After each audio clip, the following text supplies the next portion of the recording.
한 분이 그 암 환자는 잊지를 못하겠어요. 암 진단을 받고 영등포에 역에 딱 섰는데 온 세상이 찬란해 보이더래. 온 세상에. 막 딱 했는데 그 리아카를, 그 박스를 그냥 묶어갖고 리아카를 끌고 가는 할아버지가 너무 멋있어 보이더래. 저 할아버지는 살아서 생명을 누리고 살고 있구나. 저 할아버지는 생명을 누리고 살고 있구나. 그 할아버지가 그렇게 힘차 보이더래. 이 포장마차에서 떡볶이하고 오뎅을 끓이느냐고 땀을 흘리는 그 아줌마에 너무 부럽더래. 그리고 버스가 온다고 막 버스 잡는다고 막 사람들이 뛰어갈 때 생명이 막 흘러 넘치더래요. 난 이제 이 세상에 더 이상 없겠구나. 이런 세상에 함께 할 수 없구나. 내 존재가 잊혀진다는 거, 내 존재가 사라진다는 건 너무너무 슬픈 거예요. 근데 여러분들, 제가 진리 하나 알려드릴게요. 우리 인간은요, 죽기 전까지는요, 절대 안 죽어요.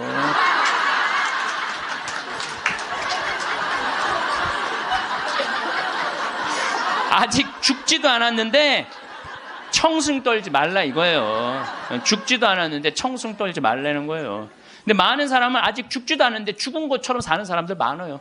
난 죽을 거다, 죽을 거다. 그래서 암 환자들도 두 종류가 있어요. 살아있는 동안 즐겁게 살다가 죽는 사람이 있고, 아직 죽지도 않았는데 죽은 것 지금 죽다가 살다가 죽는 사람이 있다니까요. 그래서 죽기 전까지는 절대 안 죽어요. 사람들이 병들어서 자신에게 주어진 시간이 얼마 남지 않았다고 하면, 하느님, 만약 당신께서 다시 한번 저에게 생명을 허락하셔서 건강하게 된다면 훨씬 더 착하게 살고 운동도 열심히 하고 남들한테 희생도 잘하고 성당도 열심히 다니겠다고 그렇게 자신과 약속하는 사람들 참 많아요. 그렇죠? 내가 본당 신부 때 키가 1m 한 70, 한 4cm 되는 처녀 아이였어요. 키도 크고 얼굴도 이쁘고. 근데 아버지가 고엽제로 돌아가셨어요. 베트남에서. 근데 그때만 해도 이 자식한테 물림을 당한다고 그랬는데 병원에서 유방암일 가능성이 있다고. 그래갖고 이제 검사를 해놓고 한 2주 후에 결과가 나오는 거야. 근데 그 2주 동안 너무 불안한 거야. 그래서 사제관을 찾아왔어요. 신부님 너무 불안하다고.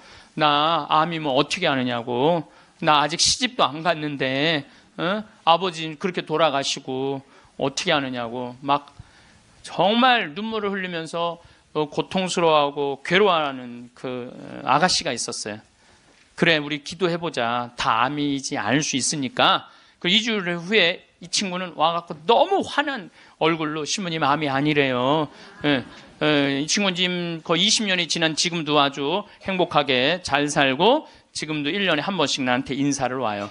여러분들도 병원에 갔는데 당신 암이라고 그러고 검사를 했어. 그 기다리는 기간 동안 여러분들 무슨 생각할 것 같아요? 결과 기다리는 동안 별 생각을 다 할 거예요. 내가 왜 이렇게 착하게 살지 못했을까? 만약에 내가 다시 살아난다면 일도 12시간씩 더 하고 내가 미워하는 놈 끝까지 미워하고 이런 사람은 한 명도 없을 거예요. 그렇죠? 만약에 내가 다시 살아난다면 더 착하게 살고 더 기쁘게 살고 더 사랑하면서 살겠다고 100이면 100명 다 그렇게 결심할 거예요. 내가 만약에 암이 아니라면 이런 놈들 그때 내가 그 놈을 더 괴롭혔어야 되는데 더 미워했어야 되는데 만약에 이런 마음을 죽기 전에 다시 건강해진다면 그런 마음을 갖는다면 이런 사람이 지옥에 가는 거예요. 이런 사람은. 난 이런 사람은 없다고 생각을 해요. 우리가 죽음이 아픈 건 사랑하지 못하기 때문에 아픈 거예요. 우리가 죽음이 아쉬운 건 미처 누리지 못한 행복 때문에 죽음이 아쉬운 거예요. 우리가 죽음이 괴로운 건 이 세상에서 사람으로서 꼭 해야 되는 도리를 하지 않고 이웃을 도우지 않았기 때문에 죽음이 아픈 거죠. 많은 경우 살아있을 때 우리 자매님들이 남편한테 이래요. 제발 담배 좀 끊어. 그때 안 끊다가 폐암 딱 걸려서 그때 끊는 사람들. 제발 술 좀 끊어. 그래도 안 끊다가 간암 걸려서 끊는 사람들. 이런 사람들이 가장 바보 같은 사람들이에요. 지난 2월 달에 괌에 강의를 갔다 왔는데 거긴 휴양지잖아요. 그 총회장님이 재미난 얘기를 하시더라고요. 신부님 그 괌에 휴양지 그 띠 뛰는 데가 있대요. 그러면은 생전 안 보이던 사람이 어느 날부터 뛰기 시작한대요. 그럼 사람들끼리 서로 수군거린대요. 저 사람 의사가 당신 운동하지 않으면 죽는다고 얘기한 사람이다. 3개월 뛰다가 사라진대요. 죽은 거죠. 여러분들 운동도요 평상시에 하는 거예요. 평상시에 병 걸려서 암 걸려서 하는 게 아니고 뭐든지 지금 해야 돼. 사랑도 나중에 하지 말고 지금 하고, 술도 나중에 끊지 말고 지금 끊고, 담배도 어떻게 나중에 끊지 말고 지금 끊고, 성주순례도 나중에 가지 말고 지금 가야 된다는 거예요. 사랑도 그래요. 많은 사람들이 왜 나를 아무도 사랑해주지 않지? 나 같은 거한테는 관심도 없네. 나같이 못생기고 뚱뚱하고 능력 없는 나한테 관심 가져주는 사람 하나도 없네. 이러고 맨날 울고 우울증에 걸리는 사람들이 있어요. 여러분들 많은 사람들이 저한테 그래요. 신부님은 사랑을 많이 받아서 그런 말씀, 우리들 마음을 이해를 못한다고. 여러분들 제가 사랑만 받을까요? 저도 노력 무지하게 해요. 사랑하려고 노력을 해요. 여러분들 아무것도 안 하고 사랑만 해줘, 사랑만 해줘. 그런 사람 사랑스러워요, 안 사랑스러워요? 노력하는 사람이 사랑도 받는 거예요. 그냥 무조건 가만히 있는데 누가 나를 사랑해줘요? 사랑도 열심히 하면 다. 낭만적인 사람은요 잘생기고 이쁜 사람이 낭만적인 사랑하는 거 아니에요. 내가 신부 막 됐을 때 어머니 아버지 모시고 강릉 쪽으로 놀러를 갔는데, 하여튼 부부가 놀러를 왔는데 남자는 참 잘생겼는데 여자는 도저히 아닌 얼굴이야. 근데 남편이 나한테 사진을 찍어달라고 그러는데, 여보 이리 와. 그리고 아내를 탁 앉는데 나 같으면 도저히 못 앉을 것 같은데 그 얼굴을 보고는 그 남편은 너무 귀중하게 아내를 앉는 거예요. 그래서 사진을 찍으면서도 참 신기하다. 어떻게 저게 가능하지? 근데 한 50대 후반쯤 된 분들이었어요. 근데 제가 요즘 그 부부를 이해를 하기 시작을 해요. 요즘 그래서 그렇게 남편이 소중하게 대했구나. 이게 이해가 돼요. 왜? 가만히 생각을 해보니까 요즘 이렇게 우리 자매님들 이렇게 뭐 한 결혼 30년 된 자매님들 이렇게 보면은요, 그 남편한테 정성스럽게 하고 자식 잘 키우고 살림살이 내조한 그런 분들은요, 얼굴이 잘생기고 못생기고의 문제가 아니야. 남자가 이렇게 바라봤을 때 그래 나하고 함께 인생을 같이 왔구나. 그 자체로 소중한 거야. 이쁘고 그게 상관이 없더라고. 요즘 이제 나이를 먹으니까 그게 이해가 되더라고요. 그래서 그렇게 끌어안고 참 웃으면서 그 아내를 바라봤구나. 사랑은요 잘생기고 예쁜 여자가 하는 게 아니에요. 마음이 따뜻한 사람들이 하는 게 사랑이에요. 신부님 저는 얼굴이 못생겨갖고 아무도 저를 바라봐주는 사람이 없어요. 여러분들 얼굴이 못생겨갖고 아무도 자기를 사랑해주지 않으면 방법이 있어요. 자기가 자기를 사랑해주면 돼요. 자기가 자기를 사랑해주면 되잖아요. 남이 사랑해줄 때 기다리면 그거 힘들어요. 내가 나를 아끼고 사랑해주면 빛이 나. 빛이 나면은 사람들은 나한테 다가오게 돼 있는 거예요. 작년 8월 달에 우리 생태마을에 이제 우리는 암 환자를 더 이상 안 받습니다. 이 방송 보시는 분들 이제 더 이상 암 환자를 안 받아요. 왜 암 환자를 안 받냐? 우리 집은 사실은 암 환자들 치료 기관이 아니라 환경 교육하고 교우들 피정하는 집이에요. 근데 워낙 먹을거리가 좋고 이래서 내가 암 환자들을 받았는데, 요즘은 피정하겠다는 분들이 너무 많이 와서 그분들은 전부 다 청주 꽃마을로 가라고 그래요. 거기 이제 암 환자 전문 기관이니까. 그래서 암 환자를 안 받는데 작년 8월 달에 암 환자가 또 왔어요. 근데 이 사람은 천주교 신자도 아니야. 천주교 신자도 아닌데 이 대장암이 걸렸는데 열어보니까 직장암이 걸렸는데 대장까지 다 퍼진 거야. 그래서 의사가 다시 덮은 거예요. 그리고 딱 왔는데 몸무게가 30kg야. 30kg. 30kg면은 항암을 못 한대요. 40kg가 넘어야지 항암을 한다는 거예요. 근데 이분이 2달밖에 못 산다고 그러는데 내가 2달 있다가 죽을 거라면 병원에서 죽고 싶진 않더래요. 그러니까 2달 동안 먹지도 입지도 못했던 거야. 이 자매가. 그래갖고 이제 생태마을에 8월 달에 온 거야. 우리 생태마을에 머물고 싶어갖고. 경치 좋은 데서 개신교 신자야. 하나님 찬양하고 죽겠다고. 응. 그래갖고 이제 내가 이제 만나러 나가려고 그랬더니 직원들이 신부님 받지 말라고. 지금 방이 예약이 이미 10월, 11월 달까지 다 차가고 그분이 받으면 안 된다고. 절대 받지 말라고 그러는 거예요. 내가 또 마음이 약해갖고 잘 받거든요. 그러니까 이제 직원들이 이제 그 마음 약해질까봐 받지 말라고. 근데 내가 딱 마당에 나가서 그 자매를 딱 봤는데 이뻐.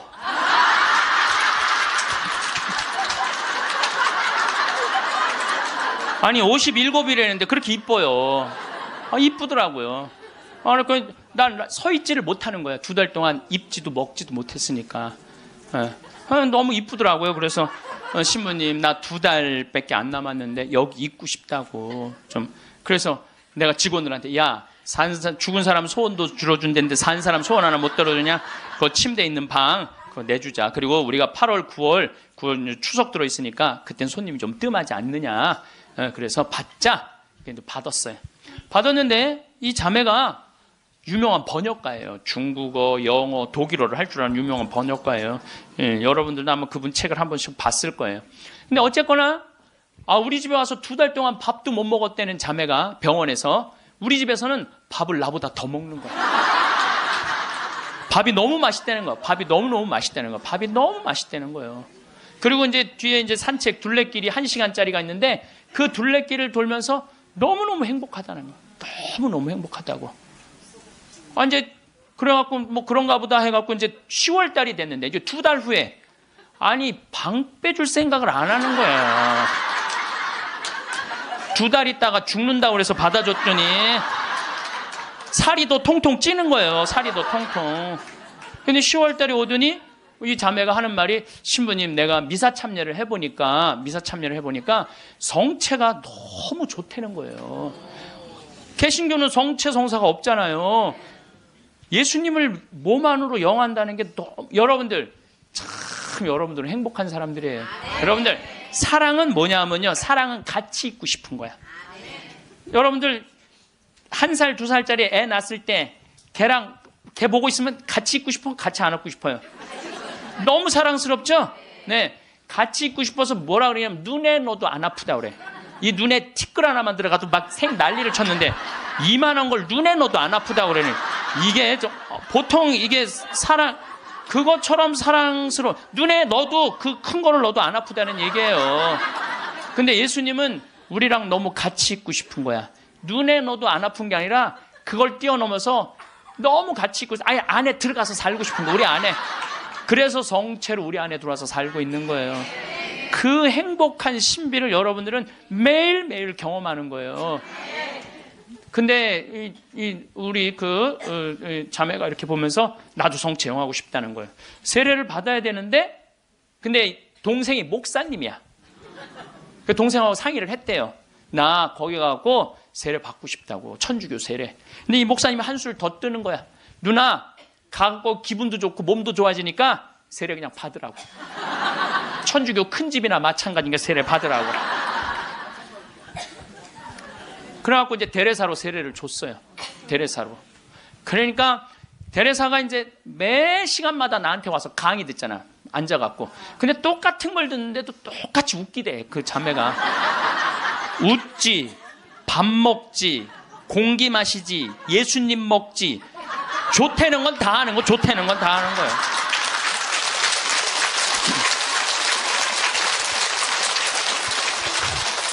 제가 시작 기도로 바친 게 이 자매가 나한테 메시지를 보낸 거예요. 네. 암이라고 하는 무서운 병을 만나면서 비로소 하느님을 만나게 되었습니다. 그 전까지는 교회도 잘 안 나갔대요. 관념이나 추상적인 존재로서가 아니라 매일매일의 삶과 고통 속에서 이전에 중요하다고 생각했던 것들이 얼마나 덧없음도 알게 되었고 저를 겸손하게 만드신다는 걸 감사하고 있습니다.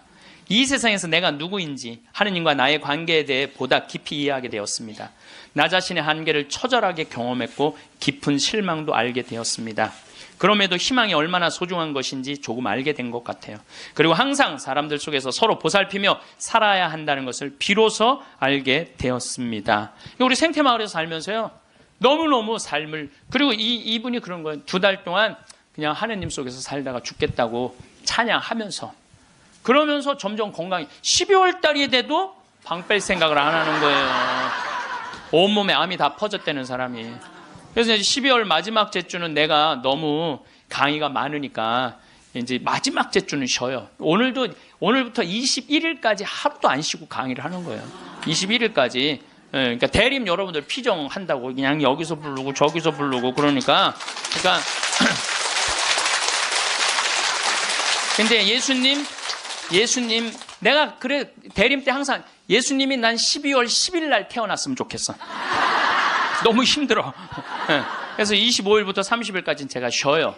근데 쉬면서 이제 평창에 이제 오늘도 새벽에 눈이 와갖고 그냥 직원들이 눈을 다 쓸었거든요. 그래서 이제 마지막 주 쉬면서 집에서 뭐 할 일이 별로 없잖아요, 또. 그러니까 우리 직원들한테 저녁 먹고, 야, 영화 보러 나가자. 우린 또 영화를 보려면 원주로 나가야 돼. 1시간 한 20분 정도 운전을 해서 영화를 딱 이제 보러 갔는데 직원들 다 데려가는데 테레사가 눈에 밟히는 거야. 혼자 놔두고 가기가 그렇잖아요. 그 큰 건물에. 그래서 테레사도 같이 가자. 그래서 이제 테레사하고 같이 영화를 보러 갔어요. 근데 내가 영화를 보러 갔는데 영화를 잘못 골랐어. 영화를 이렇게 단편 영화를 골라야 되는데 1년에 한 편씩 나오는 영화에 2편을 데려간 거예요. 반지의 제왕, 호빗 뜻밖의 여정, 스마우그의 폐허라는 2편을 데려간 거예요. 이 난쟁이들이 잃었던 왕국을 찾으려고 막 하다가 보물을 찾아야 되는데 그 굴 속에 용을 깨우면 안 되는 거야. 근데 용을 깨운 거야. 화가 난 용이 막 날개를 펼치고 이제 마을을 다 불살려고 날개를 딱 펼치고 입을 쫙 벌리다가 영화가 끝나요. 이건 이제 언제 봐야 되느냐면 내년에 봐야 되는 거, 내년에. 영화가 끝나고 데레사한테 미안하더라고. 데레사한테. 이제 언제 죽을지 모르는 데레사를 데리고 와갖고 그걸. 그래서 내가 빈말로 데레사한테 얘기했어. 데레사, 우리 내년에 누구 또 보러 오자. 난 빈말로 얘기했는데 데레사는 진지하게, 네, 신부님 또 보러 와요. 그러는 거예요. 그러나 한 1, 2월 달 해외 강의 성지순례 때문에 생태마을을 2달 동안 비웠어요. 2달 만에 왔는데, 데레사가 30kg짜리 데레사가 42kg가 된 거예요. 얼굴이 삐쩍 말랐을 때도 이뻤는데 완전히 얼굴이 우리 집에 왔을 땐 흑 색깔이었는데 복사꽃 색깔로 바뀐 거야. 네. 그런데 그 데레사는 그렇게 좋아졌다가 지난 10월 마지막 주에 세상을 떠났어요. 떠났는데 이제 제가 세브란스 병원에 갔는데 그 딸 셋, 아들 하나 있는 집이에요. 근데 막내 여동생이 그 언니 마지막 임종을 지켰는데 그 목사님도 제가 만났어요. 근데 그분들이 이런 얘기를 저한테 전해주더라고요. 신부님, 우리 언니가 50, 이제 거의 60까지 산 거죠. 이 평생 살면서 지난 1년처럼 행복했던 적이 없었다는 거예요. 너무 행복하게 살다가 세상을 떠났다는 거예요.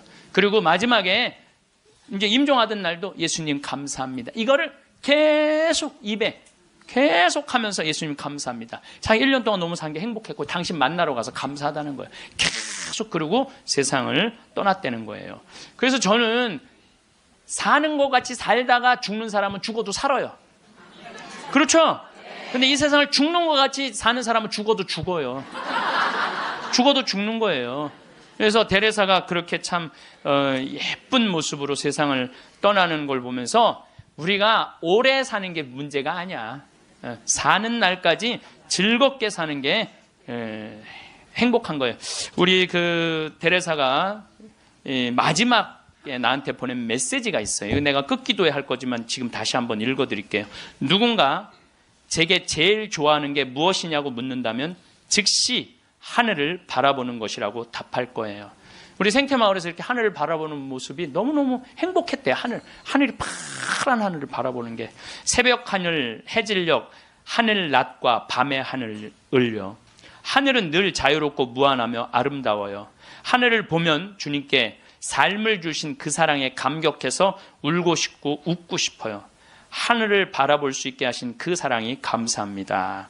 라고 이렇게 나한테 아름다운 많은 시들을 보내면서 번역가였으니까 이렇게 해서 이제 데레사는 세상을 떠났어요. 그래서 우리는 하여튼 죽기 전에 생이별하는 거, 사랑도 못하고 이래서 죽는 게 싫어.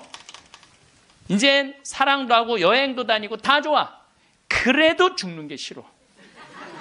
왜 그러냐면 존재의 사라짐 때문에 그래요. 내 존재가 이 세상에서 없어진다는 것은 너무너무 슬픈 거예요. 이건 좀 형이상학적인 문제예요. 내 존재가 사라진다는 거. 내가 40살인데 1월 달에 병원에 갔더니 의사가 당신 2달밖에 못 산다. 기껏 살아야 2달이다. 3월 달에는 죽는다. 그럼 이 사람은요, 이때부터 울기 시작을 하는 거야. 내가 3월 달에 죽어? 나 진달래 보고 싶은데 진달래 필 때 나는 이 세상에 없겠네. 나 여의도 벚꽃 구경 가고 싶은데 벚꽃 필 때 난 이 세상에 없겠네. 나 목련 보고 싶은데 목련 필 때 난 이 세상에 없겠네. 그리고 우는 사람 참 많아요. 나 생태마을에 있으니까 암 환자들 많이 오잖아요. 예. 그래갖고 막 울며 신부님 난 아직 어디도 못 가봤고 제주도도 못 가봤고 바다도 못 가봤고 근데 나 죽는다고 막 울며 하는 사람들 참 많아요. 여러분들 죽음을 미리 앞당겨서 죽지는 마세요. 살아있는 동안 삶을 즐기고 죽을 때 죽음을 받아들이는 훈련이 필요합니다. 저는 저도 뭐 아주 뭐 그런 거하고 상관없는 이 위암 아주 초기 환자였어요. 그래서 위를 3분의 1을 잘라냈어요. 근데 5년 전이죠, 이제. 그런데 내가 그리고 난 다음에 사는 게 모든 게 감사해. 살아있는 게 감사해. 살아있는 게. 내가 제일 그 삶을 많이 누리고 느끼고 살고는 있지만은 제일 행복할 때가 언제냐면은 이제 아침에 읍내 목욕하러 나가요. 이제 우리는 읍내 목욕탕 이제 한 8km 되니까 운전을 한 10분 정도 하면은 목욕탕에 6시에 딱 가면은 우리 또 시골은요 전날 청소하는 사람이 다 탕을 닦아놓고 물을 안 받아놓고 가요. 내가 딱 가면은 탕에 물을 내가 제일 먼저 물을 틀어서 물을 받아. 그래갖고 이제 물을 받아갖고 샤워를 하고 탕 안에 그 제일 깨끗한 찬물에 몸을 쫙 담그면은요 온몸이 너무 편안한 거야. 거기서 이제 묵주기도 5단을 일단 하고 묵주기도 5단을 하고 이제 나와서 다 운전을 하고 그 평창 읍내에서부터 우리 집까지 오는 길이 내내 옆에 강이 있어요. 탁 하면요 아침에 물 한 개가 산에 쫙 걸려 있고 백로가 쫙 날아가고 강물 소리 듣고 그 바람을 맞고 있으면요 살아있는 게 이렇게 행복한 거구나. 이게 돈 드는 일이 아니에요. 우리가 삶을 얼마든지 누리고 느끼고 생명을 누리고 살 수 있어. 우리가 그걸 할 줄 모르는 게 문제인 거예요. 할 줄 모르는 게. 여러분들도 오늘 이렇게 와서 강의 들으니까 삶이 생명감이 좀 느껴지지 않아요? 네. 그래서 집에 있으면 안 되는 거예요. 집을 나가야 되는 거 무조건. 네. 집에 있으면 우울증밖에 걸릴 게 없는 거예요. 네. 제가 여러분들 죽을 때 가족들 모아놓고 나는 내가 처음 자전거 탈 때 아빠가 뒤에서 잡아주고 너 혼자 이렇게 자전거 처음 탔을 때 아빠는 얼마나 행복했는지 몰라. 죽을 때 아빠가 자식한테 이렇게 얘기하는 거죠. 내가 너희들 손잡고 우리 생태마을 국장하고 아들 둘하고 3, 4년 전에 스페인 산티아고 600km를 걸었어요. 우리 국장은 한 달 동안. 그게 내가 보기에는 죽을 때 내가 너희들하고 그때 걸었을 때 너무너무 행복했어.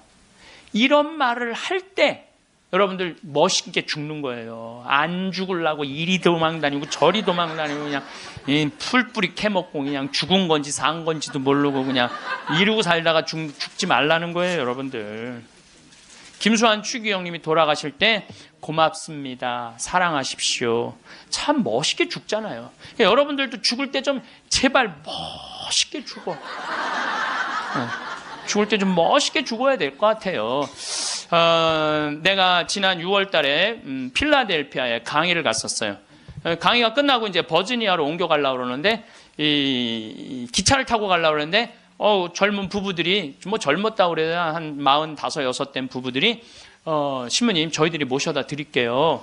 뭐 뿌레젤이라는 가게를 하는 분이에요. 아니 가게는 어떻게 하고? 직원들이 알아서 해요. 뿌레젤이라는 건 뭐냐면은 밀가루에다가 소금 넣어서 굽는 빵이에요. 이게 하나에 300원이야. 그걸 5개를 묶어요. 그래갖고 그게 그냥 필라델피아는 흑인이 많이 살아요. 그걸 먹고 막 우리 김밥같이 먹는 거야. 김밥같이. 예. 그래서 이제 그럼 고맙다고 한 3시간 반, 4시간 걸리는 거리니까 차를 타고 가는데 이런 얘기, 저런 얘기, 이민 중에 어려웠던 얘기, 행복했던 얘기 많이 하는데 참 그 두 부부가 나한테 기가 막힌 얘기를 해주더라고요. 한참 뿌레째를 구워서 팔면서 대출도 갖고 그러는데 하루는 완전히 늙은 흑인 하나가 찾아왔대요. 그러니 뿌레젤 300개를 주문을 하더래요. 그래서 내일 갖고 갈 거냐? 그랬더니 아니 오늘 갖고 갈 거야. 아니 당신 2시간이나 기다려야 되는데 기다릴 수 있느냐? 난 기다릴 수 있다고 그러더래. 직원들이 막 눈총을 주더래요. 미국은 다 예약 문화거든. 전날 예약을 하고 찾아가겠다 이러는데 그 흑인은 와갖고 2시간을 기다리고 있더니 돈 벌고 싶은 욕심에 그 뿌레째를 부지런히 걷대요. 거갖고 300개를 줬대. 뭐 하려고 그러냐? 그랬더니 내가 학교 수인데 우리 아이들 주려고 갖고 가는 거다. 그리고 갔대요. 다음 주에 또 오더니 또 뿌레젤 300개를 주문을 하더래요. 화가 나더래요. 이게 무시하는 것도 아니고 이 바쁜데 뿌레젤을 300개를 또 주문하네. 당신 기다릴 수 있겠냐? 나 기다리겠다고 여기서.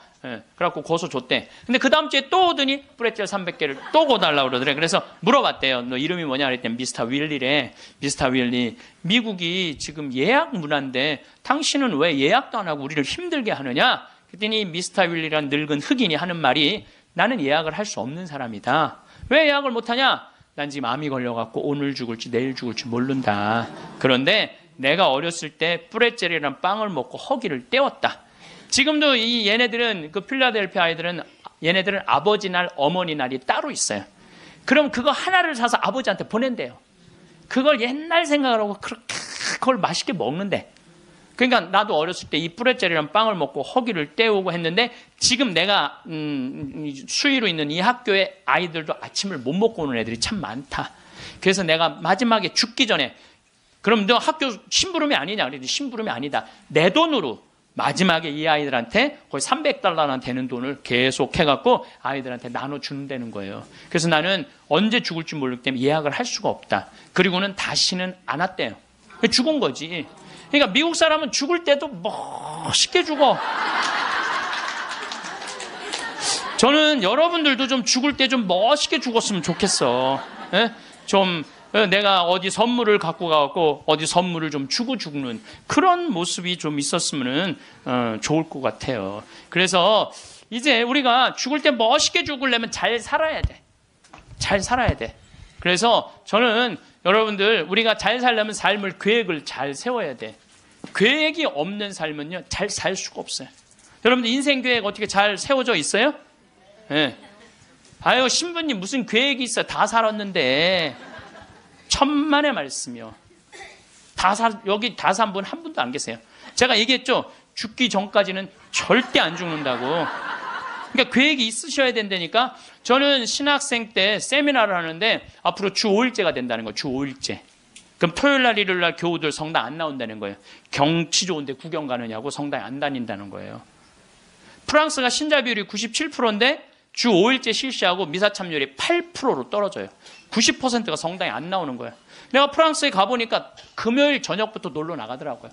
금요일 저녁. 그 일요일만 되면 그 파리로 엄청난 차들이 들어오는 거야. 그럼 언제 성당에 가? 토요일 날 놀러 다니느냐고. 그럼 내가 30년 전에 신학교 교수님들이 그러더라고요. 앞으로 주 5일째 되면 한국도 그런 일이 벌어질 거다. 금요일 저녁부터 놀러 나갈 것이다. 경치 좋은데 구경 간다고. 그럼 그들을 어떻게 하느님 품으로 이끌 것이냐? 답을 내놔라. 저는 그때 그런 생각을 했어요. 그래, 교우들이 경치 좋은데 구경 간다고 성당을 안 나와? 그럼 나는 나중에 신부가 되면 성당을 경치 좋은데 전화해야 되겠다. 그리고 글리 오라고 해야 되겠다. 그래서 이제 제가 이제 신부 되자마자 저는 생태마을을 신학생 때부터 꿈꿨으니까 신부 되자마자 땅 보러 다녔어요. 용문으로, 양평으로, 가평으로, 안성으로. 주머니 돈 한 푼 없어도 항상 꿈을 하느님이 이루어 주시거든요. 네. 월요일 날 나한테 40억 봉헌한 분도 내가 아프리카 잠비아에 농업대학 세운다는 꿈을 꾼 거예요. 그러니 누가 이루어 주시는 거예요? 하느님이 이루어 주시는 거예요. 믿음이 있어야 돼. 언젠간 줄 거라는 믿음이 있어야 돼. 네. 그래서 이제 막 여기저기 땅 보러 다니는데 뭐 30억, 50억 그러더라고요. 부동산 업자가 신부님 돈이 어디 있어서 땅을 보러 다니느냐고. 나 돈 한 푼도 없다. 대신 꿈이 있다, 꿈이. 그래서 이제 교구청에서 내가 하도 그렇게 뛰어다니니까 주교님이 부르더니 강원도 평창에 땅이 15,000평이 있다는 거, 15,000평. 그거를 꾸며보라는 거예요. 그래서 제가 30살에서부터 그걸 꾸미기 시작을 한 거예요. 본당 신부 하면서. 뭐 집에 들어오면 새벽 2, 3시 늘 그랬어요. 다 본당 사목하고 집에 들어오고 그러니까. 10년 하는데 도저히 안 되겠더라고요. 그래서 주교님한테 청을 드렸죠. 주교님, 저 이제 초대 본당 신부 2번을 5년을 했으니 저 이제 강원도 평창 생태마을에 들어가서 살게 허락을 해 주십시오. 청을 넣었더니 주교님 그럼 가라고. 그래서 내가 가서 생태마을에 가서 사는데 10년 동안 꽃 심어놓고 나무 심어놓고 사니까 지금은 봄만 되면 천국이에요. 천국. 얼마나 꽃이 피면 아름다운지 몰라요. 산수유 피고 개나리, 진달래, 뭐 마로니에, 목련, 벚꽃, 찔레꽃, 이팝꽃, 조팝꽃 뭐 이런 거 피면은 꽃동산이에요. 꽃동산. 얼마나 아름다운지 몰라요. 그래갖고 마당에 딱 서면 강이 쫙 내려다 보이니까 얼마나 좋아요. 사람이요, 여러분들 산이 하나 보이는 데 사는 사람은 그냥 그런 데서 사는 거래요. 근데 산이 3겹이 겹쳐서 보이는 데서 살면은요, 좋은 땅에서 사는 사람이라는 거예요. 근데 산이 한 5겹 겹쳐 보이는 데서 사는 사람은 명당에서 산다는 거예요. 근데 산이 한 7겹 겹쳐 보이면은 대명당, 대신 내려다 보여야 돼, 그 산이. 내려다 보이면 대명당에 사는 거야. 근데 우리는 여기 있으면은 치악산 그 자락까지 보니까 12겹까지 보여, 12겹까지.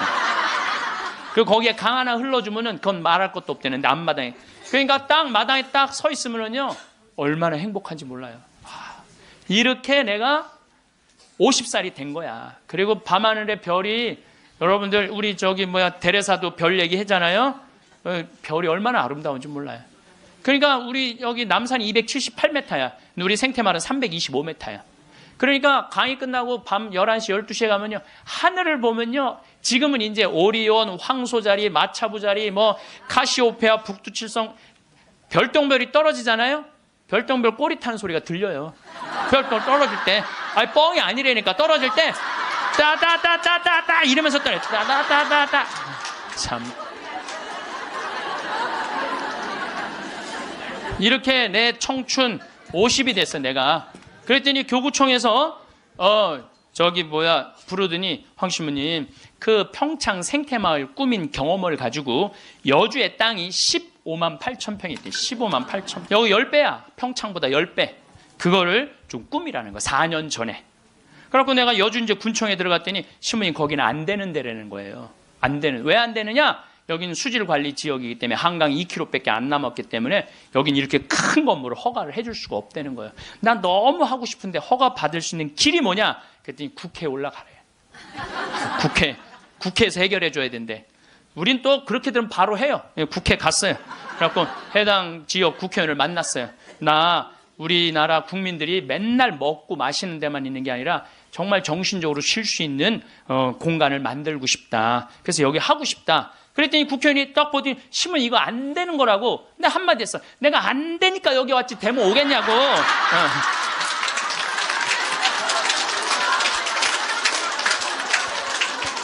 그때 마침 그 국회의원이 아주 열심한 천주교 교우였어. 고민을 많이 하더라고요. 그러더니 그러면은 군수님하고 얘기를 해보고 연락을 드리겠다고. 그래서 이제 기다렸죠. 일주일 후에 연락도 빨리 오더라고. 아주 능력 있는 국회의원이야 보니까. 전화 오대. 신부님, 우리가 군수님하고 거기 이제 폐수 처리 용량이라는 게 있어요. 그거를 할당을 해주기로 했다고. 열심히 해보시라고. 나는 그냥 그러면 끝나는 줄 알았어요. 너무 좋았는데 이게 또 이제 다시 허가 기간이 경기도청으로 넘어가는 거야. 경기도청에 가니까 이게 또 난감한 거야. 근데 마침 내가 또 경기도 기관장들한테 아침 먹고 하는 강의를 했었어요.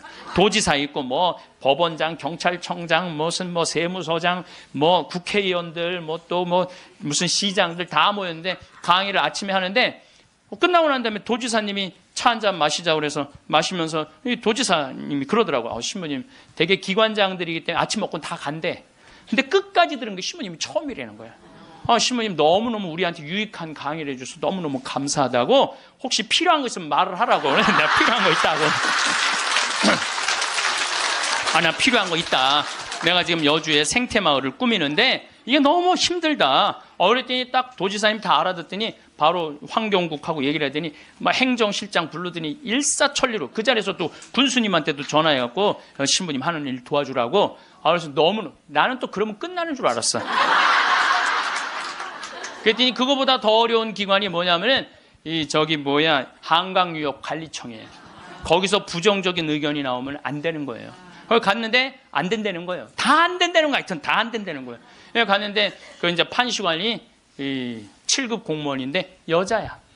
남자는 이렇게 쑤시고 저렇게 쑤시면 어떻게 되는데 여자는 뭐 어떻게 할 길이 없잖아요. 그래갖고 신부님 여기는 안 되는 이유를 쭉 설명을 하더라고. 그런데 난 여기 너무 하고 싶다. 생태 공원도 조성하고 맨날 내가 프랑스 떼제 공동체를 가보니까 한 주에 3,000명씩 와서 피정을 하고 가는 거예요.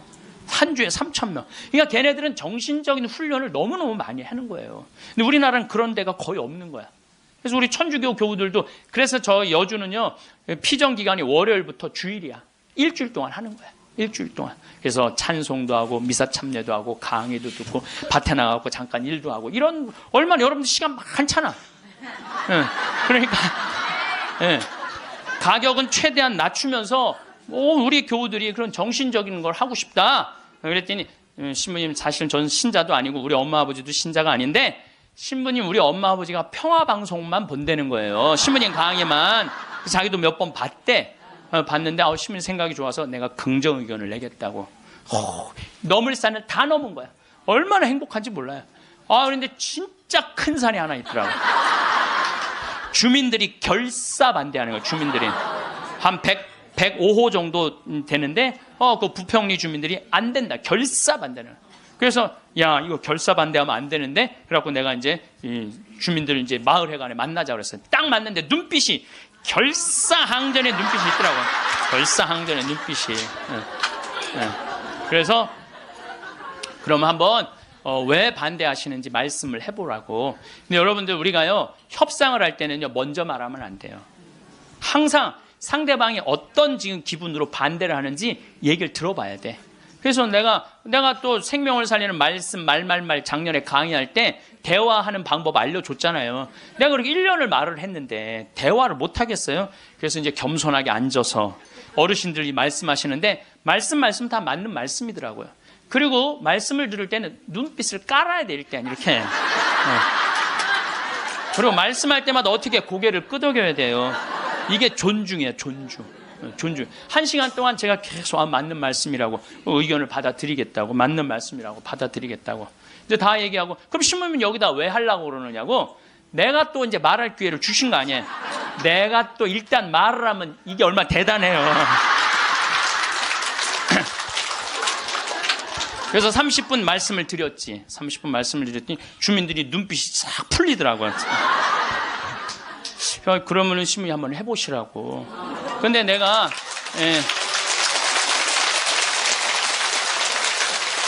그걸로 끝나서는 안 될 것 같아. 그래서 저는 강원도도 이런 생태마을을 하는데 내가 주민들을 초청하고 싶다고 초청을 해서 이런 생태 이게 나쁜 게 아니고 정말 생명을 살리고 싶은 그런 마음으로 건강한 먹을거리를 만들고 싶은 마음으로 하는 거니까 한번 와서 보시라고. 이제 주민들을 이제 우리 생태마을에 모셨어요. 근데 그날따라 피정객들이 엄청나게 온 거야. 그날따라. 그래갖고 막 우리 지역 농산물 다 유통을 하거든요. 지역 동네 뭐 여기 영월 평창에 있는 농산물들 뭐 하다못해 꿀까지도 다 우리 집에 들어오면 피정객들이 와서 다 사가니까. 그러니까 지역 농산물들을 다 유통을 해주니까 얼마나 좋아요. 그걸 보더니 제가 바로 저런 거 여러분들 거기 이제 옥수수, 감자, 고구마 많이 심거든요. 이런 거 다 유통시켜 주려고 지금 그러는 거다. 주민들이 보더니 우리하고 함께 하려고 그러는 거야. 그래서 주민들이 서명까지 다 해줬어. 서명까지.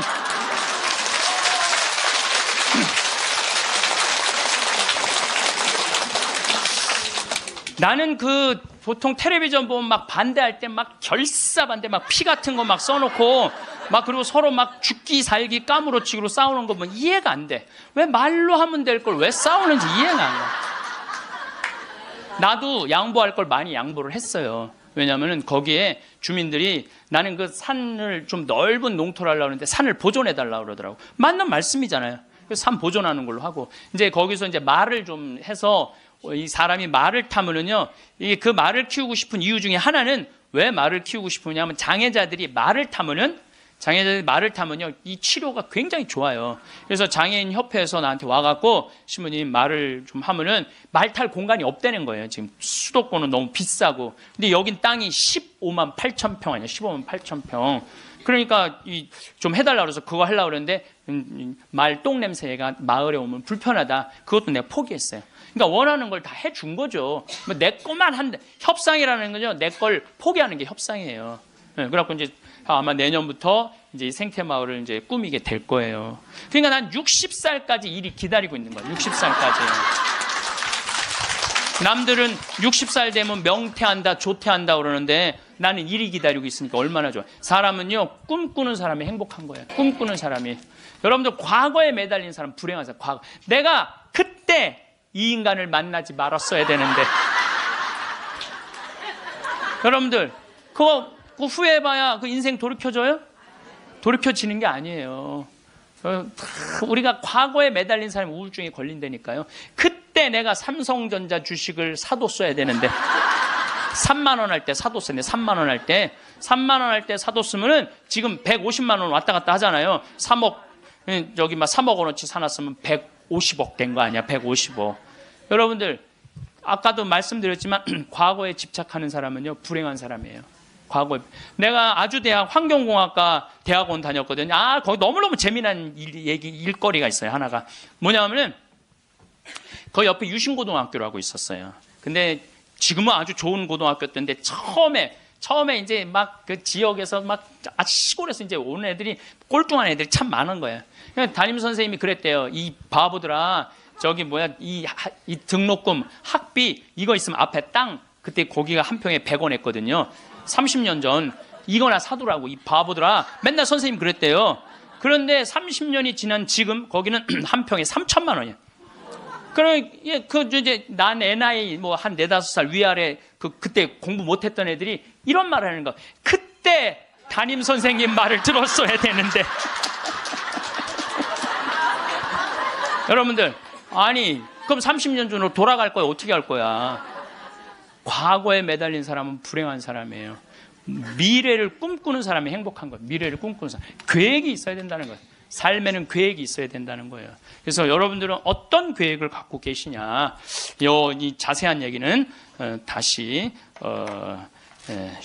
다음 시간에 하겠습니다. 제가 우리 대레사가 이게 거의 마지막 한 달 전에 저한테 보낸 거예요. 이제 혼수 상태로 들어가기 전에 보낸, 아까 읽어드린 걸로 마침 기도를 바치겠습니다. 암이라고 하는 무서운 병을 만나면서 비로소 하느님을 만나게 되었습니다. 관념이나 추상적인 존재로서가 아니라 매일매일의 삶과 고통 속에서요.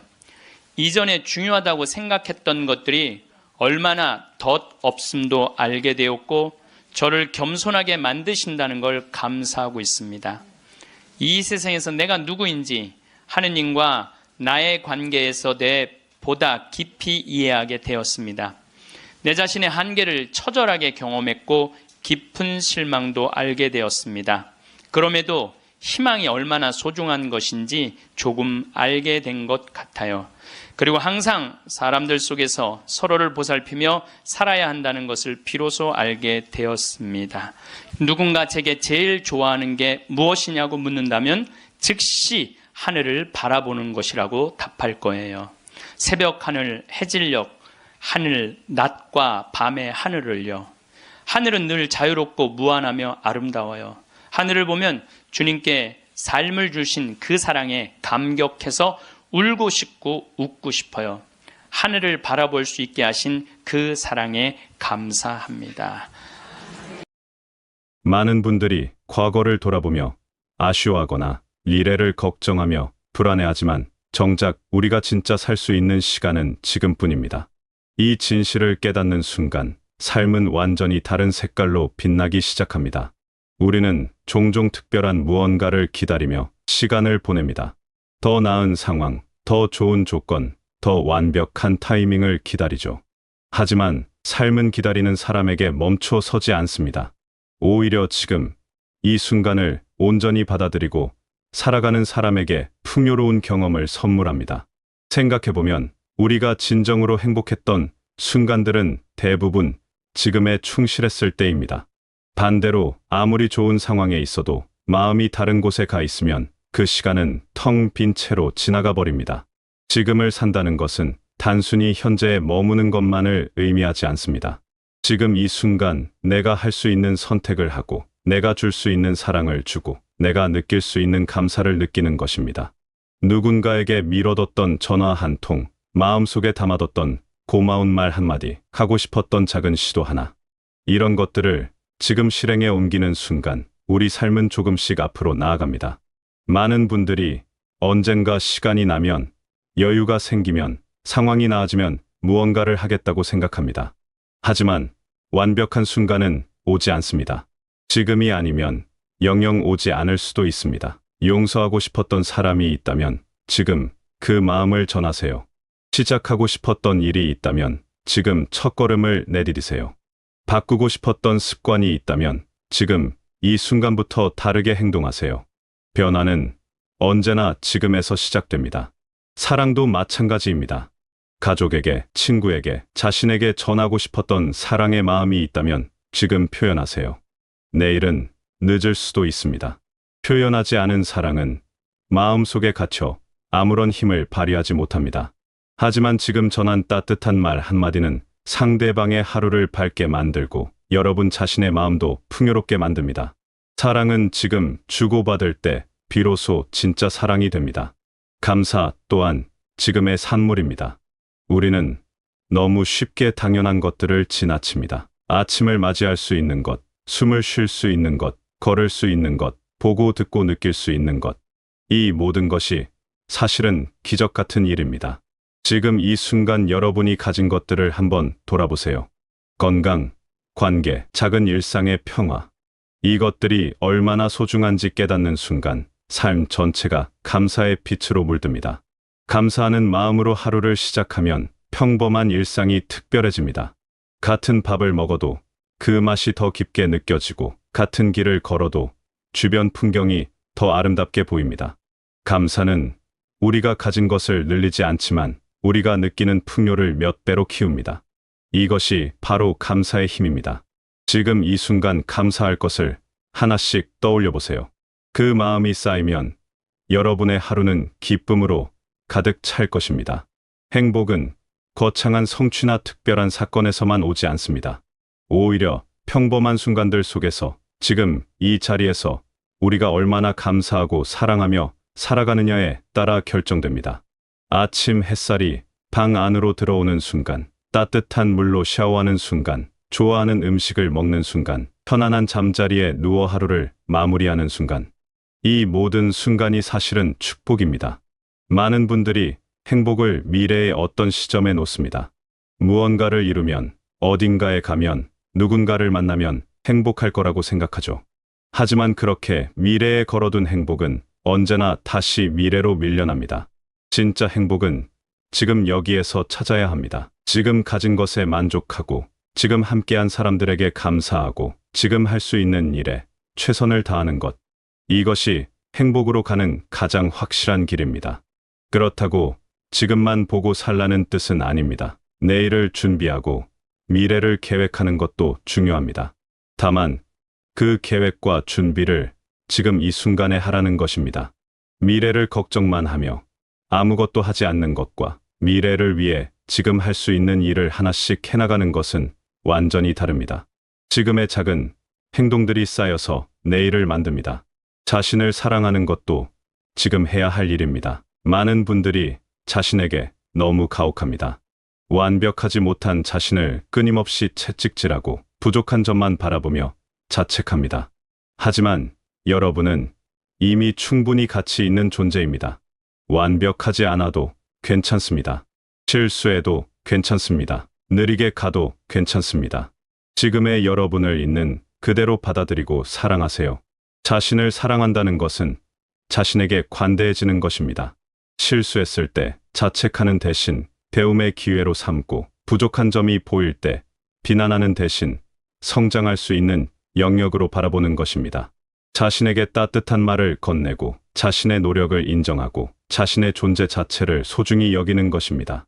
이런 자기 사랑이 있을 때 비로소 다른 사람도 진정으로 사랑할 수 있습니다. 자신을 사랑하는 사람은 여유가 있습니다. 다른 사람의 시선에 흔들리지 않고 비교에 괴로워하지 않으며 자신만의 속도로 삶을 걸어갑니다. 이런 여유는 주변 사람들에게도 편안함을 줍니다. 자신을 사랑하는 사람 곁에 있으면 나도 모르게 마음이 편해지고 자신감이 생깁니다. 여러분이 자신을 사랑하는 것은 여러분뿐 아니라 여러분을 사랑하는 모든 사람을 위한 일이기도 합니다. 지금 이 순간 자신에게 물어보세요.